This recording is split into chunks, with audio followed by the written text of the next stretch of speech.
Bismillahirrahmanirrahim. Assalamu alaikum students. Today the topic of our discussion is signal transduction in gibberellins. Signal transduction in gibberellins.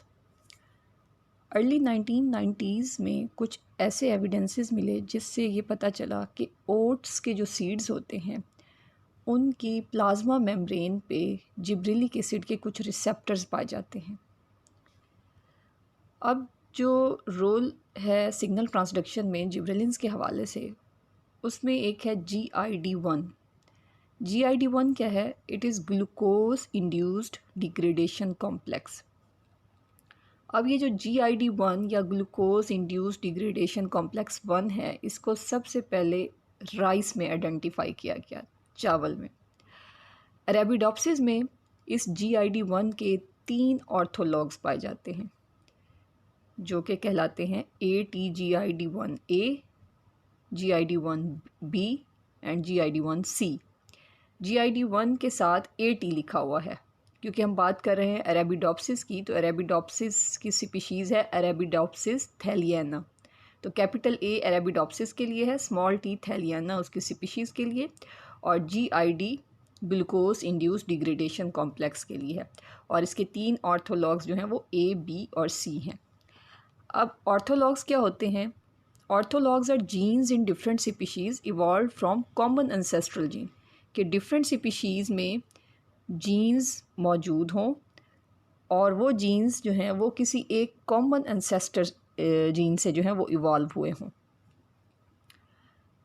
अब ये जो GID1 हैं, तमाम इनके ऑर्थोलॉग्स, इनमें देखा गया है कि ये जिब्रेलिक एसिड के साथ बहुत ज़्यादा ये अफिनिटी रखते हैं और इनका कोई रोल है जिब्रेलिन की एक्टिविटी में। अब इसमें हम देखते हैं कि जब सेल में जिब्रेलिक एसिड मौजूद होता है उस वक्त क्या होता है कि ये जिब्रेलिक एसिड्स बाइंड हो जाते हैं इन GID1 के साथ। ठीक है, अब जिब्रेलिक एसिड की प्रेजेंस में हमने कहा कि जिब्रेलिक एसिड की बाइंडिंग हो जाती है GID1 के साथ। GID1 जो है ये कुछ स्ट्रक्चरल चेंजेस कर देता है और उसमें क्या होता है कि इसकी बाइंडिंग जो है जिब्रेलिक एसिड के साथ इस तरह होती है कि इसका जो लिड है वो एक्सपोज करता है कुछ एरिया। जिब्रेलिक एसिड GID1 के साथ अटैच होता है और उसके कुछ एक्सपोज्ड एरिए के ऊपर कुछ और प्रोटीन्स जो हैं वो उसके साथ बाइंड होती हैं जो कहलाती हैं डेलाज। ठीक है, हम इसको देख लेते हैं कि gibberellic acid binding to GID1 causes changes in GID1 structure, causing a lid on GID1 to cover the gibberellic acid binding pocket. कि जिब्रेलिक एसिड जब अटैचमेंट करता है GID1 के साथ तो उस GID1 में कुछ इस तरह की स्ट्रक्चरल चेंजेस आती हैं कि उसका जो लिड है वो कुछ एरिया एक्सपोज कर देता है और फिर उस एक्सपोज्ड एरिया के साथ कुछ प्रोटीन्स जो हैं वो अटैच होती हैं। The movement of this lid results in the exposure of a surface which enables the binding of GID1 to DELLA proteins. और उन एक्सपोज्ड एरियाज़ या सरफेसेस पे ये डेला प्रोटीन्स जो हैं ये बाइंड हो जाती हैं। ठीक है, जिब्रेलिक एसिड भी बाइंड हो गया GID1 के साथ और उसके कुछ एक्सपोज्ड सरफेस पे डेलाज जो हैं ये प्रोटीन्स अटैच हो जाएंगी। अब ये जो डेला प्रोटीन्स हैं ये क्या हैं? ये क्या करती हैं? ये रिप्रेशन करती हैं। In fact these are repressors of plant development, कि प्लांट की डेवलपमेंट को इनफैक्ट ये रोकती हैं, रिप्रेस करती हैं ये प्रोटीन्स। अब किन चीज़ों को ये रिप्रेस करती हैं? ये प्लांट्स में seed germination, seed growth, flowering और तमाम वो इफ़ेक्ट्स जो कि जिब्रेलिन जो है वो शो करते हैं, डेवलपमेंटल प्रोसेसेस, वो तमाम के तमाम जो है वो डेलाज इनहिबिट करते हैं। ठीक है, मींस ये क्या करते हैं? ये रिप्रेस कर देते हैं डेवलपमेंट को, सीड जर्मिनेशन नहीं होने देते, सीड ग्रोथ नहीं होने देते, फ्लावरिंग नहीं होने देते, और जो भी जिब्रेलिन्स की वजह से इफ़ेक्ट शो होने थे अगर तो डेलाज मौजूद हैं तो वो इफ़ेक्ट्स शो नहीं होंगे। अब ये जो डेला प्रोटीन है in fact it is the abbreviation of its amino acids, क्योंकि जो प्रोटीन्स होती हैं वो अमाइनो एसिड से मिलके बनती हैं। तो ये जो डेला प्रोटीन्स हैं इसमें अमाइनो एसिड का डेला मोटिव पाया जाता है कि अब इस मोटिफ में कौन कौन सी अमाइनो एसिड्स हैं। इसमें है एस्पार्टेट, ग्लूटामेट, ल्यूसीन और एलानिन। ठीक है, ये 5 अमाइनो एसिड्स का एक मोटिफ है जिसको डेला मोटिफ कहा जाता है और इस प्रोटीन का नाम ही डेला प्रोटीन है। अब इसको डेला क्यों कहा जाता है? हर एक अमाइनो एसिड का एक स्पेसिफिक सिंगल लेटर होता है जिससे उसको रिप्रेजेंट किया जाता है। जैसे एस्पार्टेट अमाइनो एसिड है तो इसको रिप्रेजेंट किया जाता है डी से, ग्लूटामेट को रिप्रेजेंट किया जाता है ई से। ठीक है, ये इनके लिए स्पेसिफिक हैं। ल्यूसीन को रिप्रेजेंट करते हैं एल से, ल्यूसीन 2 टाइम्स है। फिर है एलानिन, एलानिन को रिप्रेजेंट करते हैं ए से। अब आप सोच रहे होंगे कि एस्पार्टेट के लिए डी क्यों है, तो उसकी वजह ये है कि बहुत सारे ऐसे अमाइनो एसिड्स हैं जो ए से स्टार्ट होते हैं। जैसे कि एलानिन है तो एलानिन के लिए ए है, एस्पार्टेट के लिए ए नहीं हो सकता क्योंकि वो एलानिन के लिए है। तो इस तरह से फिर डिफरेंट लेटर्स जो हैं इनके लिए जो हैं वो स्पेसिफिक हैं। एस्पार्टेट के लिए डी है। इसी तरह जी से स्टार्ट होने वाले बहुत सारे अमाइनो एसिड्स हैं, तो ग्लूटामेट के लिए जी नहीं है, ग्लूटामेट के लिए ई है। तो ये aspartate, glutamate, leucine, alanine motif जो है ये डेला कहलाता है। और ये डेला प्रोटीन्स जो हैं, हमने कहा कि इनका क्या फ़ंक्शन होता है कि ये सेल में अगर मौजूद हों तो सेल में कोई भी जिब्रेलिन्स की एक्टिविटी शो नहीं होगी, जो भी डेवलपमेंटल प्रोसेसेस हैं वो इनहिबिट हो जाएंगे due to the presence of DELLAs. अब होता क्या है कि जब जिब्रेलिन्स मौजूद होते हैं तो ये क्या करते हैं, हमने अभी बात की कि ये GID1 के साथ, GID1 रिसेप्टर के साथ ख़ुद को बाइंड कर लेते हैं। और ये GID1 क्या करता है, ये डेला प्रोटीन्स के साथ अपने आप को बाइंड कर लेता है। ठीक है, एक तरफ से जिब्रेलिन्स के साथ ये अटैच्ड है GID1, दूसरी तरफ से ये डेलाज के साथ अटैच्ड है। तो ये जो कॉम्प्लेक्स बनता है इसको कहते हैं GA, जिब्रेलिक एसिड, GID1 डेला कॉम्प्लेक्स। ठीक है, इन तीनों का ये जिब्रेलिक एसिड, GID1 और डेला, ये तीनों मिलके एक कॉम्प्लेक्स बनाते हैं GA GID1 डेला कॉम्प्लेक्स ये कहलाता है। और ये जो कॉम्प्लेक्स है इसमें क्या होता है कि ये जो डेला प्रोटीन्स होती हैं इस कॉम्प्लेक्स में, ये कुछ स्ट्रक्चरल चेंजेस करती हैं that enable their binding to F box proteins. कि इस कॉम्प्लेक्स में अब कुछ इस तरह की स्ट्रक्चरल चेंजेस होंगी डेलाज में कि ये अपने आप को बाइंड करेंगी कुछ और प्रोटीन्स के साथ जो कि कहलाती हैं F बॉक्स प्रोटीन्स। ठीक है, अब F बॉक्स प्रोटीन्स क्या करेंगी, जब वो डेलाज के साथ बाइंडिंग करेंगी तो वो इसके साथ यूबिक्विटिन को अटैच कर देंगी। ठीक है, F बॉक्स प्रोटीन्स ने क्या किया, यूबिक्विटिन को ऐड कर दिया डेलाज के साथ। अब यूबिक्विटिन जब भी किसी ऐसी प्रोटीन के साथ अटैच होता है जो कि उसकी टारगेट प्रोटीन है, जैसे इस केस में हमने कहा कि डेला जो है वो उसकी टारगेट प्रोटीन है, जब इसके साथ यूबिक्विटिन अटैच होगा तो वो क्या करेगा, इस प्रोटीन की डिग्रेडेशन कर देगा। ठीक है, डेला ने खुद को F बॉक्स प्रोटीन के साथ अटैच किया और उस F बॉक्स प्रोटीन ने इसके साथ यूबिक्विटिन को इसके साथ बाइंड कर दिया। अब उस यूबिक्विटिन ने क्या किया, इस डेला प्रोटीन की डिग्रेडेशन कर दी। जब ये डेला प्रोटीन्स डिग्रेड हो जाएंगी तो ये जो भी रिप्रेशन का रोल प्ले कर सकती थी वो नहीं कर पाएंगी। जो भी इन्होंने इनहिबिशन की हुई थी, जिब्रेलिक एसिड इंड्यूस्ड ग्रोथ को इन्होंने इनहिबिट किया हुआ था, अब ये उसको इनहिबिट नहीं कर पाएंगी क्योंकि सेल में अब इसकी डिग्रेडेशन हो गई है। अगर तो डेला प्रोटीन सेल में मौजूद रहें तो इनके क्या टारगेट्स होते हैं, इनके 2 टारगेट्स होते हैं। हम यहाँ से दोबारा देखते हैं, यहाँ लिखा हुआ है कि -GA कि जिब्रेलिक एसिड अगर सेल में मौजूद नहीं है, एब्सेंट है, उस केस में क्या होता है कि जब जिब्रेलिक एसिड नहीं है तो वो GID1 के साथ बाइंडिंग ही नहीं करेगा जब मौजूद ही नहीं है। और जब GID1 के साथ जिब्रेलिक एसिड की बाइंडिंग नहीं होगी तो GID1 जो है वो ख़ुद को डेला प्रोटीन के साथ भी बाइंड नहीं करेगा, ना ही जिब्रेलिक एसिड का कॉम्प्लेक्स बनेगा इन तीनों का आपस में। ठीक है, तो उस सूरत में क्या होगा कि ये डेला प्रोटीन्स जो है ये फ्री होंगी, और ये फ्री जब होंगी तो ये रिप्रेशन करेंगी, इनहिबिशन करेंगी, जर्मिनेशन और ग्रोथ को इनहिबिट करेंगी। किस तरह से करेंगी, इनके टारगेट्स जो हैं वो 2 हैं। ठीक है, ये दिखाया हुआ ना कि 2 टारगेट्स हैं।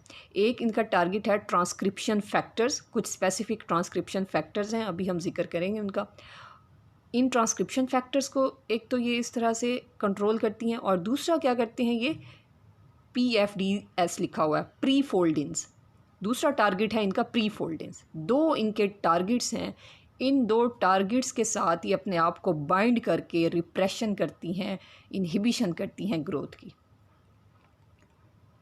तो फर्स्ट इनका टारगेट है ट्रांसक्रिप्शन फैक्टर्स। ट्रांसक्रिप्शन फैक्टर्स में स्पेसिफिकली जो फाइटोक्रोम इंटरैक्टिंग फैक्टर्स हैं ये इनका टारगेट है। ये फाइटोक्रोम इंटरैक्टिंग फैक्टर्स जो हैं ये ट्रांसक्रिप्शन फैक्टर्स ही हैं, जो कि क्या करते हैं कि PIFs means phytochrome interacting factors are transcription factors that negatively regulate light signaling and are strong promoters of elongation growth। कि ये लाइट सिग्नलिंग के इफ़ेक्ट को नेगेटिवली रेगुलेट करती हैं, लाइट नहीं भी है तो भी ये फैक्टर्स क्या करते हैं, ये इलोंगेशन करते हैं, ग्रोथ को प्रोमोट करते हैं। तो इन ग्रोथ के हवाले से इनका जो है इफ़ेक्ट वो पॉजिटिव इफ़ेक्ट है।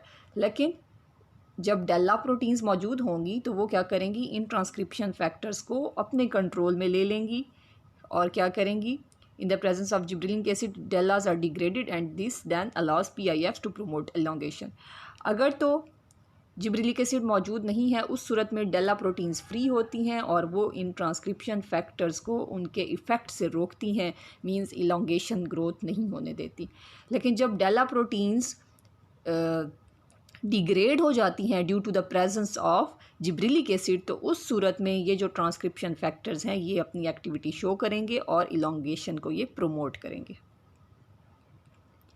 ये तो फर्स्ट टारगेट था ट्रांसक्रिप्शन फैक्टर्स। दूसरा जो टारगेट है इन डेल्लाज का वो है प्री फोल्डिंग्स।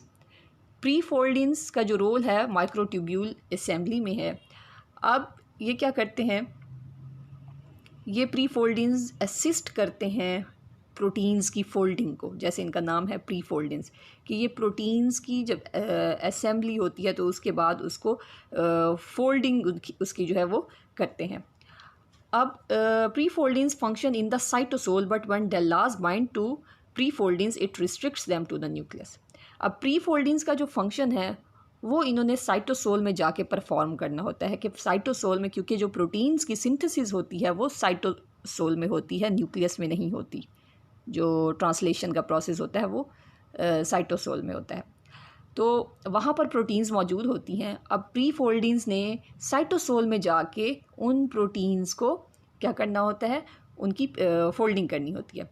लेकिन जब डेल्ला प्रोटीन्स मौजूद होंगी तो वो क्या करेंगी, इन प्री फोल्डिंग्स को उनकी एक्टिविटी से रोकेंगी, इनके साथ बाइंड हो जाएंगी, अपने आप को इनके साथ अटैच कर लेंगी, इनको रोक लेंगी न्यूक्लियस के अंदर। और जब ये न्यूक्लियस के अंदर इनको रिस्ट्रिक्ट कर देंगी तो ये प्री फोल्डिंग साइटोसोल्स में नहीं जा सकेंगे और ना ही वहाँ पर जो प्रोटीन्स हैं उनकी फोल्डिंग कर पाएंगे। लेकिन हम देखते हैं कि दूसरी तरफ जब डेल्लाज डिग्रेड हो जाते हैं due to the presence of gibberellic acid, तब ट्रांसक्रिप्शन फैक्टर्स भी अपनी एक्टिविटी शो करते हैं और प्री फोल्डिंग्स भी। तो उस सूरत में प्री फोल्डिंग्स क्या करते हैं कि important function of prefoldins is to assist in the folding of beta tubulin. हमने कहा कि ये प्रोटीन्स की फोल्डिंग करते हैं, फोल्डिंग ये स्पेसिफिकली बीटा ट्यूब्यूलिन की करते हैं। अब जो बीटा ट्यूब्यूलिन है ये साइटोस्केलेटन का हिस्सा है, कि उसमें साइटोस्केलेटन में जो माइक्रोट्यूब्यूल्स होती हैं वो इन बीटा ट्यूब्यूलिन की बनी हुई होती हैं। तो ये जो है ये स्पेसिफिकली उन बीटा ट्यूब्यूलिन को फोल्ड करते हैं और ये फिर साइटोस्केलेटन की रीऑर्गेनाइजेशन करते हैं। In the absence of gibberellic acid, when there is a high level of DELA proteins, pre-folding function is reduced and there is a lower cellular pool of beta tubulin. अगर gibberellic acid मौजूद नहीं है और उस सूरत में डेला protein ज़्यादा हो जाती हैं तो प्री फोल्डिंग्स की एक्टिविटी जो है वो रिड्यूस हो जाती है। तो उस सूरत में सेल के अंदर बीटा ट्यूब्यूलिन्स जो है उसकी अमाउंट जो है वो कम हो जाती है, क्योंकि प्रोटीन्स की फोल्डिंग ही नहीं हो पाती कि वो उसको ऑर्गेनाइज कर सकें बीटा ट्यूब्यूलिन में। When gibberellic acid is present the DELLAs are degraded. जब जिब्रेलिक एसिड मौजूद होगा डेल्ला प्रोटीन्स डिग्रेड हो जाएंगी। अब उस सूरत में प्री फोल्डिंग्स जो हैं वो अपनी एक्टिविटी शो करेंगी। Prefoldins can move to the cytosol and assist in the folding of beta tubulin. Beta tubulin is a vital component of the cytoskeleton in the form of microtubules. अब ये जो beta tubulin है in fact ये किसका हिस्सा है, ये microtubules का हिस्सा है और ये माइक्रोट्यूब्यूल्स सेल का साइटोस्केलेटन बनाते हैं, सेल का जो सेलुलर उसका ढांचा होता है वो बनाते हैं। अब मींस जो जिब्रेलिक एसिड है वो क्या करते हैं, वो रीऑर्गेनाइजेशन करते हैं साइटोस्केलेटन की जब ये इलोंगेशन करते हैं सेल में, क्योंकि जिब्रिलिक एसिड का जो इफ़ेक्ट है वो ये है कि ये सेल को इलोंगेट करते हैं। तो सेल की इलोंगेशन के लिए साइटोस्केलेटन की रीऑर्गेनाइजेशन भी ज़रूरी है, उस साइटोस्केलेटन का भी इलोंगेट होना ज़रूरी है, और उस साइटोस्केलेटन में जो माइक्रोट्यूब्यूल्स हैं वो बनते हैं बीटा ट्यूब्यूलिन से, और उन बीटा ट्यूब्यूलिन्स की फोल्डिंग जो है वो कौन करते हैं, ये प्री फोल्डिंग्स करते हैं।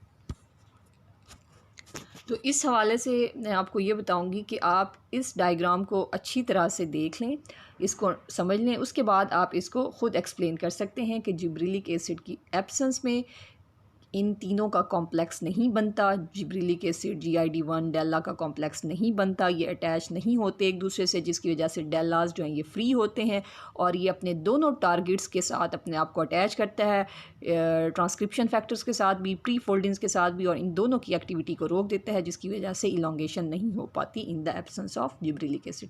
जब जिब्रिलिक एसिड मौजूद होता है उस सूरत में जिब्रिलिक एसिड जो है GID1 के साथ अपने आप को बाइंड करता है, और इसी तरह से GID1 जो है डेल्ला प्रोटीन्स के साथ भी बाइंडिंग करता है, इन तीनों का एक कॉम्प्लेक्स बन जाता है। ठीक है, उसके बाद डेल्ला प्रोटीन्स जो हैं अपने आप को F बॉक्स प्रोटीन्स के साथ बाइंड करती हैं। वो F बॉक्स प्रोटीन्स क्या करती हैं, इन डेल्लास के साथ यूबिक्विटिन को अटैच कर देती हैं। वो यूबिक्विटिन क्या करते हैं, इन डेल्लास को डिग्रेड कर देते हैं। जब ये डेल्लास डिग्रेड हो जाते हैं तो ये दोनों फैक्टर्स जो हैं, एक तो ट्रांसक्रिप्शन फैक्टर्स, दूसरा प्री फोल्डिंग्स, ये दोनों फ्री होते हैं। अब इनको इनहिबिट करने वाली कोई प्रोटीन्स मौजूद नहीं है, तो ये दोनों अपना रोल प्ले करते हैं और सेल की इलोंगेशन में उसको स्टिमुलेट करते हैं सेल को। नेक्स्ट जो है वो है कि gibberellins transduce signal leading to alpha amylase synthesis and its secretion in the following way. अब जैसे कि हम पहले भी पढ़ चुके हैं कि जिब्रेलिन्स जो हैं वो कुछ हाइड्रोलेजेस या हाइड्रोलेज एंजाइम्स जो हैं वो सेक्रीट करते हैं। इनमें अल्फ़ा एमाइलेज जो है ये सिग्निफिकेंटली देखा गया है कि इसकी एक्टिविटी को ये एनहांस करते हैं, इसकी सेक्रीशन को ये इंक्रीज़ करते हैं। अब होता क्या है कि हम देख लेते हैं कि इस तरह से एक सीड जो है, सीरियल का सीड जो है वो इस तरह से उसका स्ट्रक्चर होता है कि उसको अगर इंटरनली देखा जाए तो उसमें एक साइड पे ये एक एम्ब्रियोनल एक्सिस होता है, एक साइड पे ये एम्ब्रियो होता है, और दूसरी तरफ जो है ये देखें ये एंडोस्पर्म दिखाया गया है। ठीक है, ये पूरा क्या है, ये एंडोस्पर्म है, और ये जो येलो में दिखाया गया है ये क्या है, ये एम्ब्रियो है। तो ये जो एंडोस्पर्म है इसकी जो ये आउटर वॉल है, ये ब्राउन सी आपको नज़र आ रही है, ये इसकी एम्ब्रियोस्पर्म की आउटर वॉल कहलाती है एल्यूरोन लेयर। ठीक है, अब हम देखते हैं कि जिब्रेलिक एसिड का क्या रोल है या किस तरह से वो सिग्नल ट्रांसडक्शन करता है। इसमें gibberellic acid produced in the embryonal axis is transported to and binds to aleurone cell surface receptor. कि जिब्रेलिक एसिड बनता कहाँ है, इस एम्ब्रियोनल एक्सिस में। यहाँ पर आप देखें तो जिब्रेलिक एसिड देखें दिखाया गया है, ये जिब्रेलिक एसिड एम्ब्रियो वाली साइड पे एम्ब्रियोनल एक्सिस में ये सिंथेसाइज होता है, और उसके बाद ये कहाँ चला जाता है, एंडोस्पर्म में, और एंडोस्पर्म में एल्यूरोन लेयर पे रिसेप्टर्स के साथ ये अटैच हो जाता है। अब एल्यूरोन लेयर के ऊपर जब ये रिसेप्टर के साथ कॉम्प्लेक्स बना लेता है तो ये कहलाता है जिब्रेलिक एसिड रिसेप्टर कॉम्प्लेक्स। ठीक है, अब जिब्रेलिक एसिड रिसेप्टर कॉम्प्लेक्स क्या करता है, ये जी प्रोटीन्स के साथ इंटरेक्शन करता है। जी प्रोटीन्स क्या हैं, ये हेट्रोट्राइमेरिक प्रोटीन्स हैं। ये हम देख लेते हैं किस तरह से ये होता है। हमने बात की कि जिब्रेलिक एसिड जो है ये एम्ब्रियोनल एक्सिस में सिंथेसाइज हुआ और ये आ गया एंडोस्पर्म की एल्यूरोन लेयर पे। उस लेयर पे इसके रिसेप्टर मौजूद है।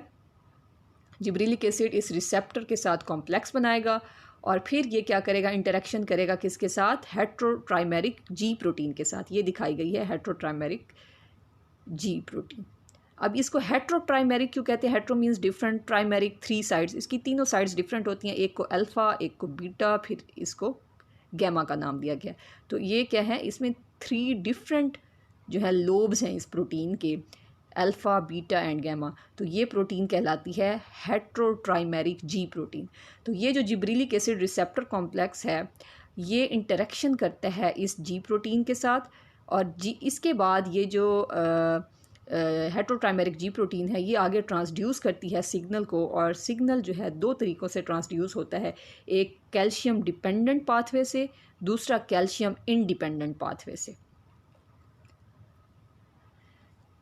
कैल्शियम इंडिपेंडेंट पाथवे में क्या होता है कि साइक्लिक जीएमपी जो है वो एक्टिवेट करता है इस पाथवे को, एज अ इंटरमीडिएट, कि यहाँ पर जब ये सिग्नल ट्रांसड्यूस होता है from this heterotrimeric G protein to calcium independent pathway, तो यहाँ पर साइक्लिक जीएमपी जो है वो इन्वॉल्व होता है इसको एक्टिवेट करने में। When bound to the GA signal, the repressor protein is degraded. This inactivation of DELA repressor allows the expression of the MYB gene. अब होता क्या है कि जब जिब्रिलिक एसिड रिसेप्टर कॉम्प्लेक्स बनता है तो उसके बाद वो जैसे ही अपना ट्रांसडक्शन शो करता है कैल्शियम इंडिपेंडेंट पाथवे से, तो जो डेला प्रोटीन्स होती हैं जो कि रिप्रेशन का काम करती हैं वो क्या हो जाती हैं, वो डीग्रेड हो जाती हैं, इनएक्टिव हो जाती हैं। उस सूरत में जो MYB जीन्स हैं वो एक्टिवली जो है वो ख़ुद को एक्सप्रेस करते हैं और इसमें इनकी ट्रांसक्रिप्शन होती है, ट्रांसलेशन होती है, प्रोसेसिंग होती है, जिससे MYB प्रोटीन्स बनती हैं। ये आप डायग्रामेटिकली इस तरह से देखें कि कैल्शियम इंडिपेंडेंट पाथवे की हम बात कर रहे हैं कि कैल्शियम इंडिपेंडेंट पाथवे में क्या होता है कि ये अब जिब्रिलिक एसिड जो है ये एंटर होता है साइटोप्लाज्म से, न्यूक्लियस में ये आया और न्यूक्लियस में यहाँ पर ये मौजूद है DNA सेगमेंट जिसमें MYB जीन हम देख रहे हैं। MYB जीन जो है इसका आगे रोल है ट्रांसडक्शन में, इसलिए हम इसकी पहले बात करें कि इसकी सिंथेसिस कैसे होती है इस प्रोटीन की, कि DNA पे जो MYB जीन है इसकी ट्रांसक्रिप्शन होती है, प्रोसेसिंग होती है। इससे ट्रांसक्रिप्शन के बाद क्या बनेगा, इस जीन से इसका मैसेंजर RNA बनेगा। तो इसमें जिब्रिलिक एसिड इंड्यूस जो MYB प्रोटीन जीन से उसका मैसेंजर RNA बना है। ये मैसेंजर RNA अब न्यूक्लियस से चला जाएगा बाहर साइटोप्लाज्म में। ठीक है, अब साइटोप्लाज्म में जब ये जाएगा तो फिर यहाँ पर ये इसकी ट्रांसलेशन होगी। ट्रांसक्रिप्शन तो न्यूक्लियस के अंदर होती है ना, और ट्रांसलेशन जो है वो न्यूक्लियस के बाहर। तो यहाँ पर इसकी ट्रांसलेशन होगी और इससे बनेगी MYB प्रोटीन। अब ये प्रोटीन जो है ये रिक्वायर्ड है for the activation of this transcription process of alpha amylase gene, क्योंकि आगे अल्फ़ा एमाइलेज की सिंथेसिस होनी है। तो इस अल्फ़ा एमाइलेज जीन को एक्टिवेट करने के लिए इस MYB प्रोटीन की ज़रूरत है जो कि सिंथेसाइज हुई है from this MYB gene. The newly synthesized MYB protein then enters the nucleus and binds to the promoter gene for alpha amylase and other hydrolytic enzymes. तो इस तरह से ये जो अब MYB जीन से MYB प्रोटीन्स बनी हैं, ये प्रोटीन अब दोबारा एंटर होगी न्यूक्लियस में और वहाँ पर स्टिमुलेट करेगी इस अल्फ़ा एमाइलेज जीन को कि इसकी ट्रांसक्रिप्शन हो। ट्रांसक्रिप्शन से अल्फ़ा एमाइलेज मैसेंजर RNA बनेगा और फिर इसकी ट्रांसलेशन के लिए ये RNA जो है ये साइटोप्लाज्म में आ जाएगा। और यहाँ पर ये जो रफ़ एंडोप्लाज्मिक रेटिकुलम दिखाए गए हैं, रफ़ एंडोप्लाज्मिक रेटिकुलम के ऊपर राइबोसोम्स अटैच्ड होते हैं, तो वहाँ पर सिंथेसिस होगी इन रफ़ एंडोप्लाज्मिक रेटिकुलम के ऊपर अल्फ़ा एमाइलेज की।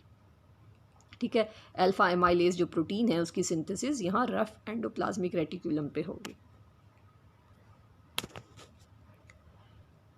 Transcription of alpha amylase and other hydrolytic enzyme genes is activated. Alpha amylase and other enzymes are synthesized on the rough endoplasmic reticulum. The synthesized proteins are secreted by the Golgi apparatus. अब जैसे हमने अभी बात की कि transcription इस gene की हुई है न्यूक्लियस में और ट्रांसलेशन होगी outside the nucleus in rough endoplasmic reticulum के ऊपर ये अल्फ़ा एमाइलेज प्रोटीन्स जो हैं ये सिंथेसाइज होंगी और यहाँ से ये जो है वेजिकल्स की फॉर्म में ये जो है रफ एंडोप्लाज्मिक रेटिकुलम इनको सेक्रीट करेगा। इस वेजिकल में ये प्रोटीन्स अल्फ़ा एमाइलेज प्रोटीन्स हैं और ये जो वेजिकल्स हैं ये फिर क्या करेंगे, ये गोल्जी बॉडीज़ के साथ ये ख़ुद को फ्यूज़ कर देंगे।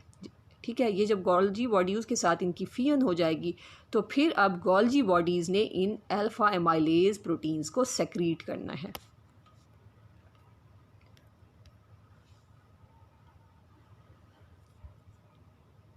The secretion requires gibberellic acid stimulation via a calcium calmodulin dependent signal transduction pathway।